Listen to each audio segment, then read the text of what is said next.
In today's video, I'm going to teach you how to use GPT image generator within OpenArt AI.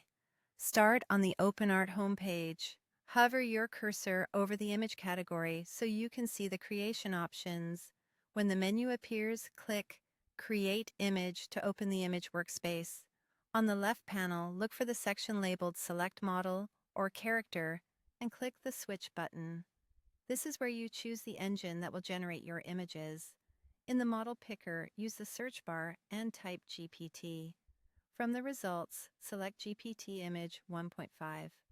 Choosing the right model up front helps you get more accurate outputs, so make sure you've actually highlighted GPT Image 1.5 before moving on. Now, in the prompt field, describe exactly what you want to see. Be specific and visual.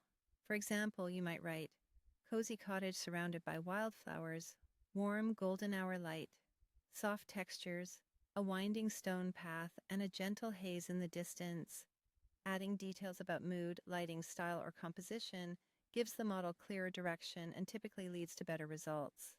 If you have a sample image that represents the style, color palette, or subject you're aiming for, drag and drop it into the Omni reference area.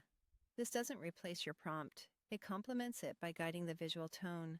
Choose a reference that's clear and relevant, and avoid busy images that might distract from your main subject. Next, adjust your output settings. In the size options, remember that larger dimensions consume more credits. The same applies to quality. Higher quality usually produces crisper details, but uses more credits as well.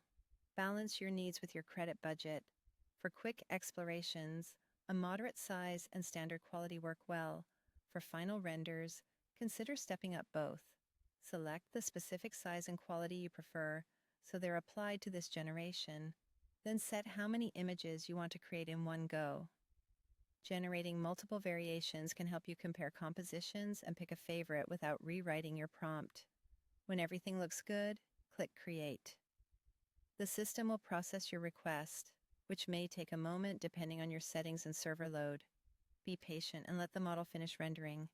Once your images appear, look them over and note which details matched your prompt best. Consider how your wording, reference, size, and quality choices influence the results. With these settings, you're in control of both creativity and cost, making it easy to iterate confidently inside OpenArt AI using GPT Image 1.5.